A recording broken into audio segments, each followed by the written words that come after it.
ሰላም ክብራት ተኸታተልትና መደብ ሄለን ታይምስ እንሆ ከም ትልሙድ ንዓኹም ይምህርን የዘናግዕን ዝበልናዮ መደባት ሒዝናልኩም ቀሪብና ኣለና ከም ትልሙድ ምክታልኩም ምሳና ኸውን ብኽብሪ ንዕድመኩም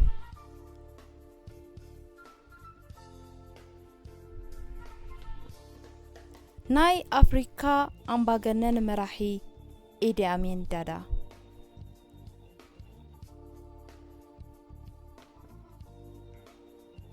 ክሳብ ሎሚ ኣብ ናይ ዓለም ታሪኽ ዝለመድናዮ ስራሕቲ ክፉእ ክመቱ ከለዉ እቲ ሰይጣናዊ ስርሖም ንዝተረፉ ካልኦት ከይብክል ዘይለዓልን ዝተረስዐ ክኸውን ክፍትን ከሎ እዩ ኡጋንዳ ግና እዚ ሰሙን እዚ ዝተፈለየ ነገር ሓሲበ ትብል ንሸሞንተ ዓመታት ዝመርሓ ኢዲ አሚን ዳዳ ናይ ግፍዒ ስርሑ ንቱሪስት መስሕብ ክገብሮ ደልየት ትብል ኡጋንዳ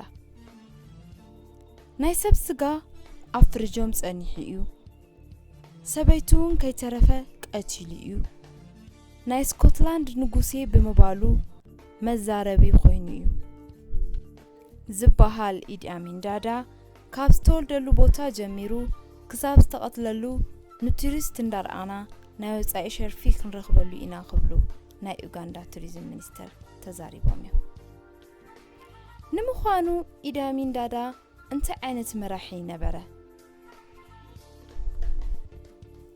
አፍሪካውያን ንመከራ ዝተፈጥሩ ይመስል ናይ ስቃይ ሓው እንዳንደዶም ወንጭፍ እንዳወቅዖም ናይ ግፍዒ ረመጽ እንዳረኸቦም ናይ ጭካነ ግፍዒ እንዳንደዶም 100 ዓመታት ኣሕለፉ ናይ ጻዓዱ ገዛእቶም ከም ከብቲ ሓሲቦም ከም ኣቕሓ ለዊጦም ዝብሉ ዝነበሩ ጸለምቲ ህዛብ ናይ ገዛእ ወገኖም ስልጣን ምስሓዘ ከዕርፉ ይተዓደሉ እኳ ደኣ ብዛዓዱ ገዛእቲ ሰሚዖምን ሪኦምን ዘይፈልጡ ናይ መከራ መዓት ኣውረዱሎም ኡጋንዳ ኢዲ አሚን ስልጣን ክሳብ ዝሕዝ ከምዓው ዝኣመሰለ ግፍዒ ኣይረኣየትን ይበሃል ካብ 1970 ክሳብ 1978 ዓመተ ምህረት ናይ ኡጋንዳ ፕሬዝዳንት ዝነበረ ኢዲ አሚን ዳዳ ብዓለም ህቡብነት ዝተሰምዓሉ ሰብ ነበረ ናይ ህቡብነቱ መላዓሊ ግን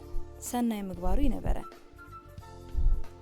ብቕትለት ብምቕጥቃጥ ብድንቁርና ብጽላለን ብጽጋብ ነይሩ ዝፍለጥ ከም ቦካሳ ናይ ሰብ ስጋ ብምብላዕ ክሲ ተመስረተሉ ንበር ናይቶም ዝቐተሎም ሰባት ክሳድ ቆሪጹ ኣብ መዝሓሊ እትዩ ንግሆ የግባዕዋዓሎም ካብ ምባል ካብ ሕሹኽሹኽ ሓሊፉ ብታይም መጽሔት ብ1975 ዓመተ ምህረት ሓቲሙ ኣቕሪብዎ እዩ 1 ሜትሮን 93 ሴንቲሜትር ንሕቁመቱ ልዕሊ 120 ክብደት ከም ዝነበረው ዝንገረሉ ኢዲ አሚን ዳዳ ብሉጽ አምባገነን ዝተባህለ ነበረ ብርግጽ አፍሪካውያን ንምስማዕ እዝኒ ዘጸግም ንምዝራብ ኣፍ ዘሰክፍ ተግባራት ዝፍጽሙ መራሕቲ ንምጽዋዕ ጸገም ይብልና እንታይ ደኣ ዝጽግመና እቲ ሓደ ካብቲ ሓደ ብምንታይ ይበልጽ ኢልና ተርታ ንምውጻእ ክኸውን ይኽእል ኢዲ አሚን ዳዳ ኣበየናይ ደረጃ ከም ዝቕመጥ ስለ ዘይፈልጥ እስኹም ባዕልኹም ከተወዳድርዎ ገድፈልኩም ጀነራል ኢዲ አሚን ዳዳ ዝተወልደሉ ትኽክለኛ መዓልቲ የፈልጥን እዩ ታሪኽ ህይወቱ ባዕሉ ይጻሓፈን ካልኦት ንኽጽሕፉ እውን ኣይገበረን ስለዚ ውዱእ ዝኾነ መዓልቲ ኣይፍለጥን ሓደ 1923 ተወሊዱ ሁሉን ከለዉ 1925 ዝብሉን ኣለዉ ብ1978 ናይ መሪሕነት ስልጣን ክሕዝ ከሎ 46 ወይ 48 ዓመት ይኸውን ኣቦን ኣዲኡን ስለ ዝተፈላለዩ ናይ መዓልቲ ስራሕ እንዳሰርሐ ምሰዲኡ ምዕባዩ በዓልዩ ተዛሪቡ እዩ ትምህርቱ ካብ 4ይ ክፍሊ ሓለፈን በዓሉ ከም ዝብሎ ብግዴታ ካልኦት ከም ዝብልዎ ከም ተሓጋጋዚ ኮኮ ኮይኑ ኣብ ናይ እንግሊዝ ምክልኻል ተመደበ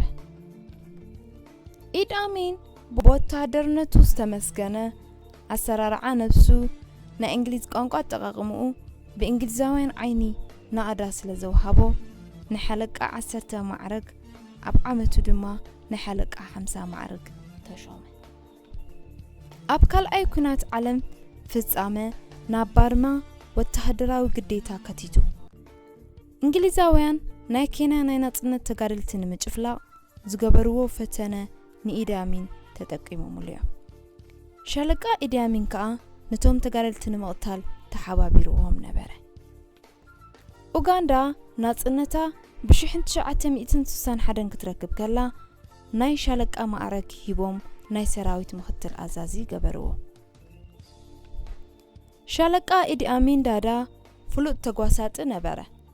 ን9 ዓመታት ናይ ኡጋንዳ ጉስጢ ሻምፒዮና ሒዙ እዩ። ምስጉን ሓምባሳይ ናይ ራግቢ ዋና ተጻዋታይ ነበረ።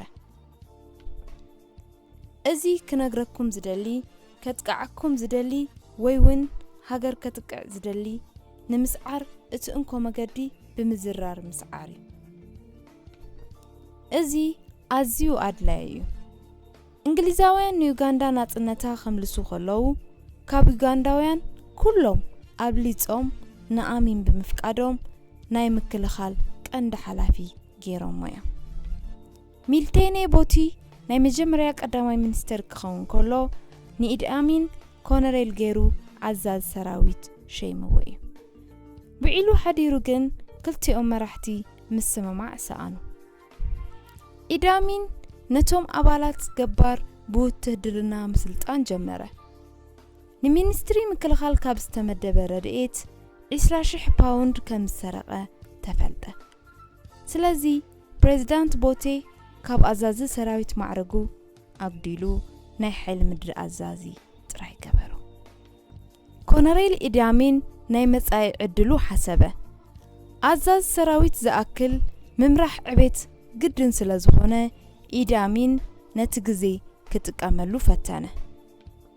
ፕሬዝዳንት ሚልቴን ቦቲ ሃገር ሰላም ኢሉ ንኣኼባ ናብ ሲንጋፖር ኣብ ዝኸደሉ ግዜ ብወርሒ ጥሪ 1970 ዓመተ ምህረት መንግስቲ ፈንቀለ። መዕርፎ ነፈርትን ቤተ መንግስትን ተቆጻጺሩ ኣወጀ። ናይቲ ኣዋጅ ትሕዝቶ ከምቶም ዝበዝሑ ወተሃደራዊ መፈንቅለ መንግስቲ ነበረ። ኣሚን ከም ዝበለ ኣነ ወተሃደራዊ እምበር ፖለቲከኛ ይኮንኩ።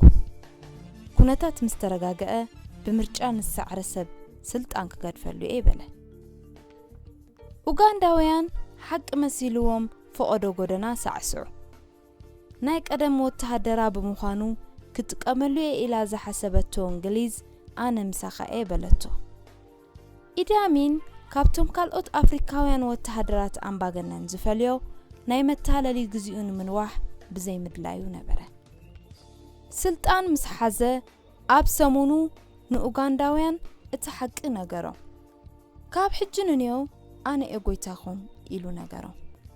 ካብ ሽዑ መዓልቲ ንንዮ ኡጋንዳን ኡጋንዳውያንን ፍሉይ ህያብ ኮነ። ናይ ጀነራል ኢዲ ኣሚን ባህርያት ተዘሪቦም ዝውድኡ ይኮኑን። ኣብ ናይ 8 ዓመታት ናይ ስልጣን ዘመኑ ዝፈጸሞም ዘገርሙ ዋላ እውን ጥዑይ ሰብ ገይርዎም ንምባል ዝኸብዱ ኾኑ። ንኡጋንዳን ኡጋንዳውያንን መቕጻዕቲ ዝተሰደቕ ሰብ ዝመስል ናይ ስቃይን መዓትን ኣብታ ሃገር ኣውረደላ። ኣብዚ 8 ዓመታት ናይ ምግዛእ ግዚኡ ግምቱ እኳ እንተተፈላለየ ካብ 100,000 ክሳብ 300,000 ህዝቢ ብግፍዑ ኣጨፍጨፈ። ንኡጋንዳ ዓለም ለኻዊ ርክብ ክበትኽ ገይሩ እዩ። ኢኮኖሚያውን ባይታ ዝበጦ። ኣብ መጨረሽታ ኩናት ተላዕለ። ናይ ህልቂት ከዓ ኾነ። ኢዲ ኣሚን ብዙሕ ዝውረየሉ ሰብ ነበረ። ንሕና ግና ንመዘከሪ ዝኣክል እቲ ሓደ ክንጠቅስ ኢና። ኢዲ ኣሚን ሽምን ሽልማትን ኣዝዩ ዝፈቱ ሰብ ነበረ። ኣብ ርእሲ ማዕርግ ኣብ ርእሲ መዳልያ ደራሪቡ ኣይዓግብን። በብእዋኑ ሓድሽ ማዕርግን መዳልያን ይደራርብ። ናይ ፕሬዝዳንት ስልጣን ምስ ሓዘ ካብ ኮነሬል ኣብ ሓደ ግዜ ናብ ጀነራል ክኸውን ይበለ። ምስ እንግሊዛውያን ድሕሪ ምባኣሱ ምስ ሰጎጎምን ናይ እንግሊዝ ኢምፔሪያሊዝም ዓወት ዘምጻእኩ ኣነ ይበለ። ዓወት ዘምጻእ ብምዃኑ ፊልድ ማርሻል ኮይነ ኣለኹ በለ። ናይ ጂኦግራፊ ፕሮፌሰር ኮይነ ኣለኹ በለ ከምኡውን መካ መዲና ኸይደ ሓጂ ኮይነ በለ ስለዚ ናይ መወዳእታ ወረቐት ዝፈልጦ ናይ ማዕረግ መፀውዒኡ ክቡር ናይ ዕድመ መወዳእታ ፕሬዝደንት ሓጂ ዶክተር ኢድ አሚን ዳዳ ናይ ጂኦግራፊ ፕሮፌሰር ናይ እንግሊዝ ኢምፔሪያሊዝም ኣብ ኣፍሪካን ኡጋንዳን ዓወት ዘምፀአ ክበሃል ወሰነ